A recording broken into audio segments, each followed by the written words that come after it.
Hello, जय हिंद दोस्तों। Uttar Pradesh home guard से रिलेटेड एक काफ़ी अहम खबर निकल कर आ रही है हाई कोर्ट केस को लेकर। हाई कोर्ट का फैसला आया है जिससे जवानों में मायूसी छा गई है और उस पर शासन ने भी बहुत जल्दी आदेश जारी कर दिया है। तो देखना है कौन सा आदेश है और कौन सा केस है, सभी कुछ देखना है। ध्यान से पूरा वीडियो देखें, वीडियो को स्किप बिल्कुल ना करें और वीडियो समझ में आए तो वीडियो को लाइक जरूर कर दिया करें। लाइक करने में कंजूसी ना करें और चैनल पर अगर पहली बार हैं तो चैनल को सब्सक्राइब करके आल की घंटी पर सेट कर दें ताकि इस तरह के लेटेस्ट वीडियो आपके पास तक सबसे पहले पहुंचते रहें। और कमेंट बॉक्स में अपना सुझाव, अपनी राय जरूर दिया करें और अपने राज्य का, अपने जनपद का नाम जरूर लिखा करें। और वीडियो को ज़्यादा से ज़्यादा दोस्तों में शेयर कर दिया करें ताकि सभी को जानकारी रहे कि विभाग में क्या चल रहा है। तो ले चलते हैं बिना देर किए आपको आदेश की तरफ। तो ये वो आदेश है, इसे मैं आपको जूम करके दिखाई देता हूँ। दिया है, प्रेषक हैं जिसके अनिल कुमार, अपर मुख्य सचिव उत्तर प्रदेश शासन सेवा में, महासमादेष्टा होमगार्ड्स उत्तर प्रदेश लखनऊ।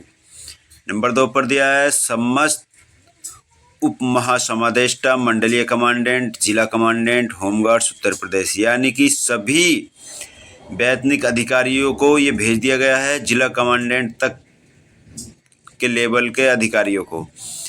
होमगार्ड्स अनुभाग लखनऊ, दिनांक दी है 25 जून 2024। कल का ही ये आदेश है जो शासन विभाग की तरफ से, शासन की तरफ से रिलीज किया गया है। विषय दिया है रिट ए संख्या 3952, रिट ए संख्या 3952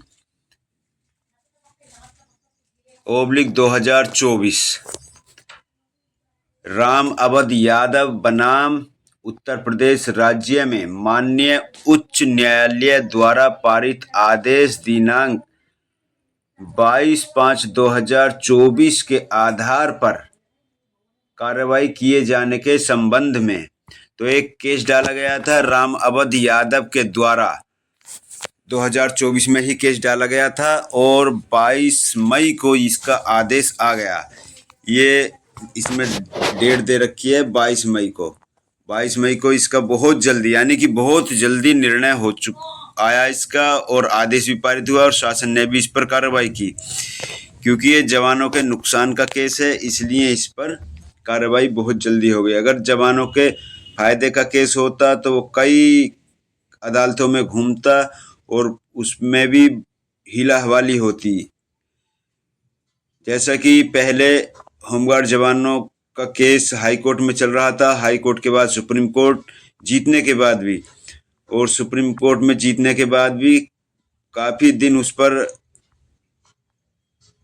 शासनादेश जारी होने में लग गए थे और जो कुछ मिलना था उसमें भी बहुत समय लगा था। उसी प्रकार अब भी एक केस हाई कोर्ट में चल रहा है और 2021 से चल रहा है, लेकिन ये 2024 का केस है, 24 में ही फाइनल हो गया। ये बहुत सोचने वाली और बहुत विचार करने वाली बात है क्योंकि एक केस जो 2021 से चल रहा है और 24 तक फाइनल नहीं हुआ, और एक ये भी केस है जो 2024 का ही है और 24 में ही फाइनल हो गया।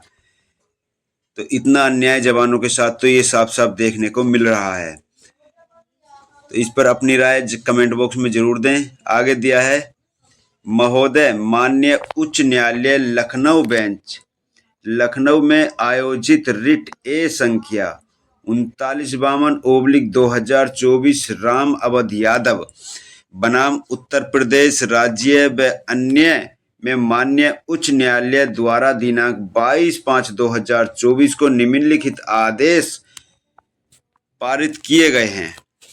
तो ये राम अवध यादव द्वारा लखनऊ बेंच में, जो हाई कोर्ट की लखनऊ में बेंच है, उसमें ये केस डाला गया था। उसी का ये 22/5/2024 को, यानी कि 22 मई को ये आदेश आया है। ये इंग्लिश में आया था, इसको मैंने हिंदी में कन्वर्ट कर लिया है। ये मैं आपको सभी कुछ दिखाई देता हूँ। दिया है, कृपया नंबर 2 पर तत्काल याचिका दायर कर प्रतिवादियों को होमगार्ड्स नाम मात्र रोल, ये नामांकन रोल होगा जहां तक है।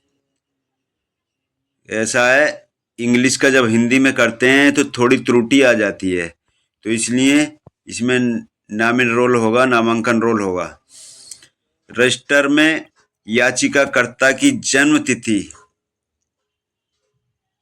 नामांकन रोल ही होगा। ये जन्म तिथि में याचिकाकर्ता की जन्म तिथि, हाँ, ये नामांकन रोल में, नामांकन रोल रजिस्टर में याचिकाकर्ता की जन्मतिथि 1/1/1964 से 1/1/1965 में सही करने का आदेश देने की प्रार्थना पत्र, यानी कि जो राम अवध यादव थे उनकी जो विभाग के नामांकन रोल में जन्मतिथि दर्ज थी उसमें 1/1/64 थी, लेकिन वो बता रहे थे कि उनकी जो डेट ऑफ बर्थ है 1/1/1965 है। कोई भी उन्होंने सर्टिफिकेट वगैरह लगाया होगा उसमें उनकी डेट ऑफ बर्थ 1965 थी।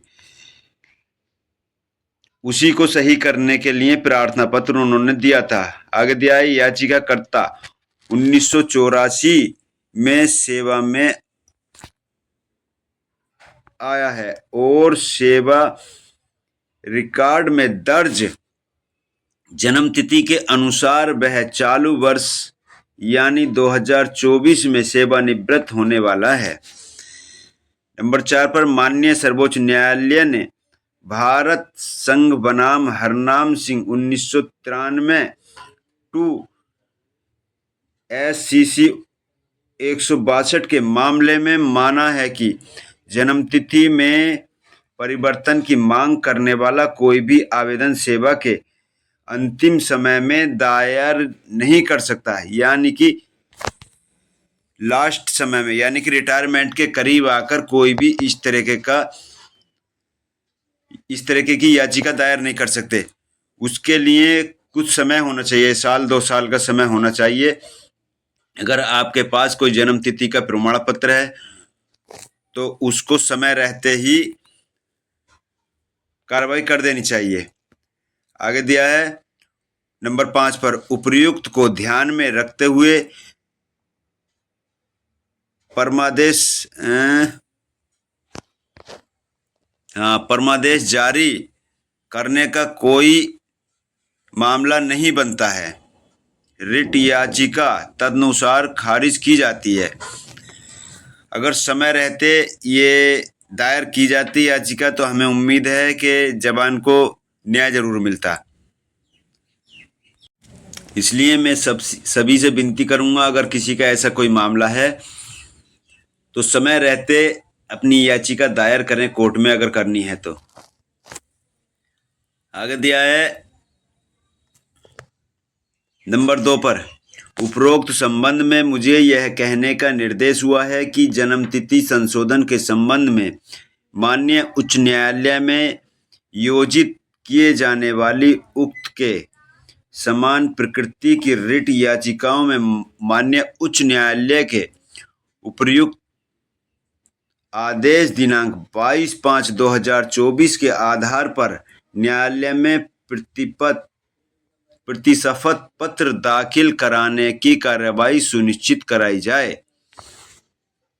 संलग्न यथोपरि भवदीय अनिल कुमार अपर मुख्य सचिव, यानी कि आदेश पर बहुत ही जल्दी शासनादेश आया है। जो कोर्ट ने जो फैसला सुनाया उस पर बहुत ही जल्दी, यानी कि 22 तारीख को कोर्ट ने फैसला सुनाया। सबसे पहली बात तो कोर्ट ने ही बहुत जल्दी मामले को फाइनल कर दिया, याचिका को खारिज कर दिया। और अगर जैसा कि आपने PRD के केस में भी देखा होगा, PRD भी जीतने के बाद दूसरी अदालत में उसको डलवा दिया गया, यानी कि उसमें PRD जवानों की जीत हुई थी हाई कोर्ट में, हाई कोर्ट से जीत के बाद उसको दूसरी अदालत में डाल दिया गया।